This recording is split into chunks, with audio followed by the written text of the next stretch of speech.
I've always loved visual things, you know, and obviously since then, and it's the chance of having interesting looking visuals or get a reaction from people, you know, much in the same way that the Fox's head and the dress had got a strong reaction. The Slipper Man, you know, was a really ugly looking thing, and you know, I would crawl out of his phallus, you know, which would unroll on the stage, and it was a great moment. I was starting to sort of just feel like the music was being overshadowed by the visuals, which were getting a little bit out of hand. I mean, the idea of having these screens behind us was fantastic, but I mean, they never worked. I mean, we had maybe 4 shows in 100. When everything actually changed at the right moment. You know, we sort of 2 eyes. We had an eye and a New York street scene, you know, because the slide changer didn't work. And we, you know, all that stuff was frustrating, but it was nothing we could do about it. But there was 2 things. One was the Lamia, where this thing came down and Peter was in the middle of it, and sometimes the microphone cord would get caught up with the top or the bottom of it. And so either it didn't move or he had to move with it. It was all very Spinal Tap, you know. I mean, it was cutting edge, but Spinal Tap. And the worst was the Slipper Man, where he you know, came through this inflatable dick, you know, and dressed in this horrible outfit, which sometimes got a little bit stuck on the way out, you know, and other times when he did make it out, the microphone could barely get near his throat, and then he was out of breath. I mean, there's a lot of words in that song, and you know, he was running around. I mean, he kind of hadn't really thought it through, I don't think. Phil's absolutely correct that it was bloody hard to sing inside there. We didn't have those little tiny mics, so inside this mask I was trying to hold the microphone and tripping up over things, and you know, different points I'd crawl under Tony's organ, appear at different places, but it was just trying to explore things and push it a lot, and have fun, you know, because it was fun. But again, it was a little like with the lyric. I knew that if everything went to the vote, it would die a horrible death. A magnificent change. Pete said he was going to leave, and he did. And I remember talking to him on a plane one day. I said, "Are you seriously going to leave at the end of this?" I mean, he said, "Yeah, afraid so. Yeah, I made up my mind." And he's putting me on. It's all part of the act. It's all part of the show. It's like the makeup is going to come off. But no, it was not an act. It was real. As I said many times, when Peter and I started off in the group as sort of, you know, kind of very best friends, I suppose, really. And obviously by then it was getting a little more a little more difficult, I think, particularly within the group. So yes, it was a sort of sad time in that way, and you sort of felt that, particularly once we started, when we did the tour, which was, we did about 100 shows of the Lamb, you know, which wasn't a fantastic show, to be honest, I don't think, although we tried very hard and had lots of good effects. It was trying to do the whole album, you know, to an audiences who really wanted to hear a lot of the old hits, made it a little more difficult. But it was a bit strange to be carrying on doing gigs knowing the singer was leaving. I must admit, it was a bit strange. Must have been strange, you know. And then I think the last gig was cancelled, so the gig we were actually at became our last show.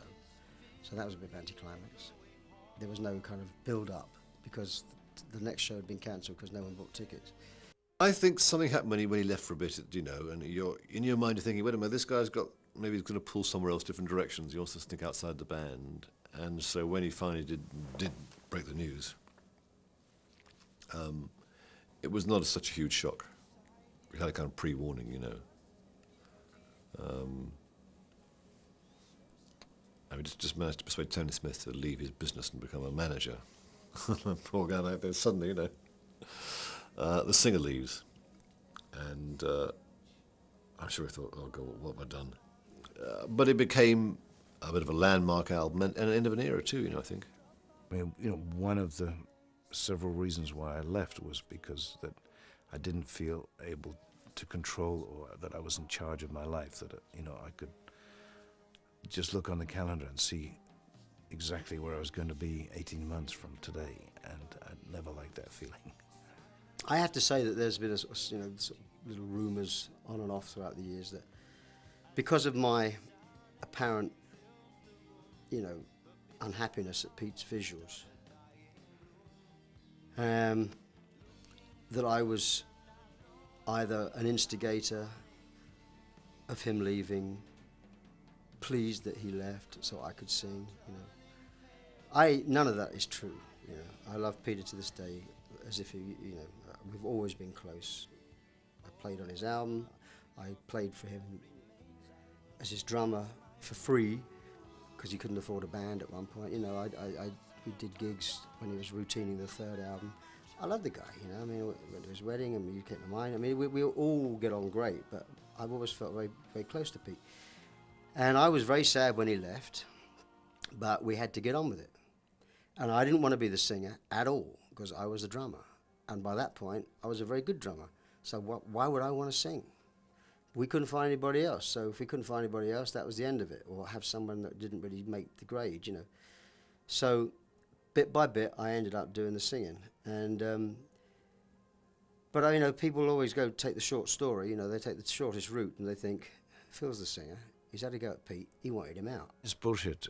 Phil, yeah, some people think, yeah, that Phil was sort of chomping at the bit, waiting to get rid of me, and it wasn't like that at all. I think he loved being a drummer, and although I think was beginning to write songs and enjoy being a singer, for quite some time the band didn't consider him as the singer, and I don't think he really considered himself as the singer for Genesis. So that evolved slowly. It was clear to me that he could have a big career on his own, and I remember, you know, saying that to him and to the rest of the band at the time, and because, as I said, we would often be there hammering out our own things, which were sounding quite different from what the band was doing.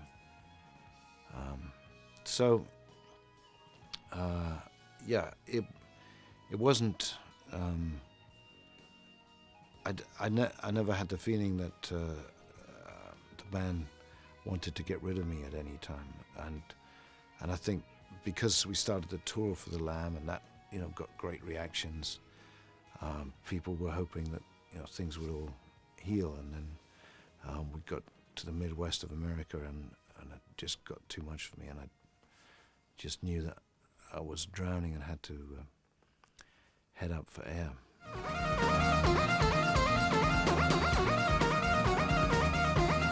I think it's looked upon now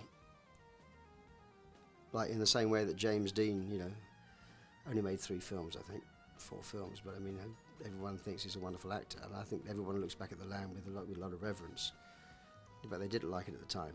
I think it's great that we went out on a good piece of work.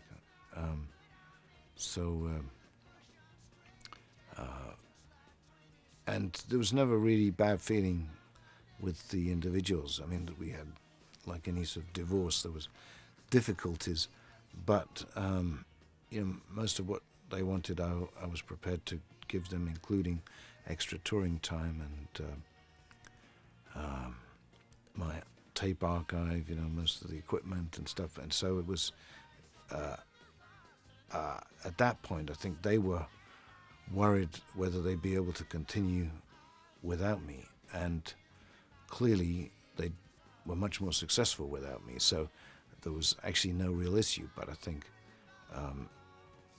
everyone had doubts and were very frustrated because we worked a long time to get some success. We were about to get some financial rewards, which, you know, we hadn't fully paid off. So, you know, when this bastard goes and sabotages the whole thing just as it gets successful, that wasn't, you know, a popular thing to do from a career point of view.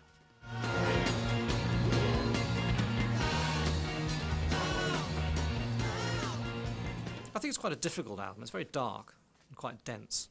But I think, therefore, people sort of, you know, I think people, if you try at it, and I mean, it still works really well, I think, you know, and I think it's rewarding, and perhaps it takes a little bit more to get into it in the first place, and maybe for that reason, people, you know, once they've got there, hold it up like that. But I think, in honesty, you know, that's the thing about Genesis. Is a strange thing. We don't have any one album that everyone's going to say this is the one. You know, Pink Floyd have got Dark Side of the Moon, whatever. With us, you'll get people saying any album. I've had every album said this is the one, you know. possibly from Genesis to Revelation. I think it's just how you hear things. Sometimes it's at what point in your life you hear a thing, and you're a teenager or something, it hits you harder when you're sort of 15 than it does perhaps when you're sort of 25, and so it stays with you for that reason.